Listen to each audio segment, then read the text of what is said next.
How's it going, everybody? I just want to do another follow-up video on the spiritual weightlifting one I did before. Sorry about the audio on that one. I used a different recording for that, so the audio and the video is kind of funky. Anyways, I wanted to do a quick follow-up on that just to add a little bit, because as I was at the gym today, I was just kind of sitting there thinking, and you know, as people, especially guys, often do at the gym, they like to wear as little as possible, pretty much, so they can show off their muscles, I guess, or maybe something else. I don't know. But anyways, so there's, you know, these guys walking around that are obviously at the gym quite a bit and take good care of themselves physically. And I started to thinking about how our physical fitness is very apparent on the outside, and how I think on a subconscious level, and I'm not very well versed in psychology, but I think on a subconscious level, when we see people that look physically fit, men that are very, very muscular, or whatever it might be, that speaks on a subconscious level that they're healthy. I've heard it said that that appearance, like from a male, suggests things about you know, their fertility level and their ability to reproduce, which signals all kinds of primal things. But it occurred to me that in the spiritual sense, piggybacking off the idea of the spiritual gym and working out things spiritually, it's not as apparent always that somebody is spiritually healthy or that they're spiritually fit, because we can't necessarily see muscles, for example, that would suggest as much. But my thought process kept going on that, and it occurred to me that there's a lot of verses in the Bible that talk about the fruits of the Spirit. Now, if we substitute, for example, the fruits of the Spirit, and we instead say the muscles of the Spirit, and put it into that context, it suddenly makes a great deal of sense. Now, obviously, we still can't necessarily see the spiritual muscles in the sense that, you know, you look at somebody's arms, but we can look and see spiritual muscles in a sense. We can see people's kindness and compassion and love and generosity. We can observe all these actions that suggest fruits of the Spirit. So that is one way, in terms of looking at ourselves, we can start to discern a little bit better our spiritual fitness level, is by looking at our spiritual muscles. Are we becoming more generous? Are we becoming kinder people? Are we becoming more compassionate?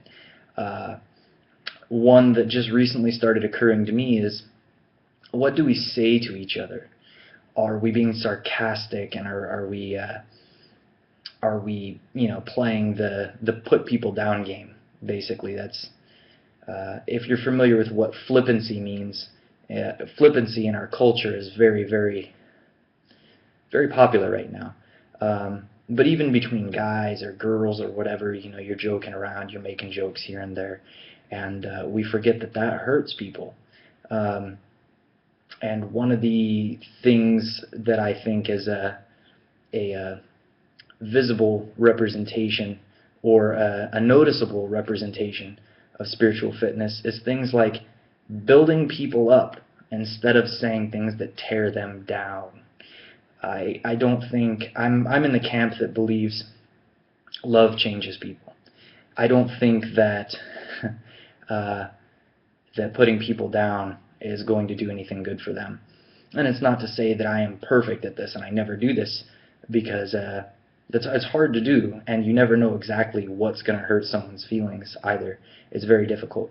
But outright, you know, putting people down and saying things that are unkind, I would think that a fruit of the Spirit, or a muscle of the Spirit, from spending time in the spiritual gym, is things like building people up instead of tearing them down. So that's just a couple of things from today that I wanted to piggyback onto the other video Again, I apologize for the audio on that one. I didn't record like I thought it was going to. But that's about all. This is a short video. I just wanted to tack that on there, and hopefully that'll encourage you. That will encourage you in your spiritual walk to look for the things about yourself that God is working on, the fruit, the muscles, and just remember, just like in the gym, you know, these guys that are completely ripped out and super in shape. That doesn't happen overnight. That doesn't happen without effort. That takes a lot of work and time, and it's can be very similar with spiritual things and the spiritual muscles. You're not just going to, typically speaking, wake up one morning and be the most patient person in the world or the most compassionate. Some of the most compassionate and patient people I know are the ones that have endured a lot of hardship, and that has been, if just really briefly, if you're to think of enduring hardship as, say, doing a bench press, these people have very, very large muscles from doing that particular exercise. Patience and compassion. If you're going through a hard time, try to keep all that stuff in mind. Keep those hardships in mind, and remember, if you're broke and you got no money and you're living, you know, here to there, just keep that in mind, so that when God brings you out of that or does whatever it is He's going to do, that you remember where you came from. Do not forget the hard times. Remember those. Keep those in your shirt pocket, and remember them often, so you can be thankful and compassionate and kind to other people.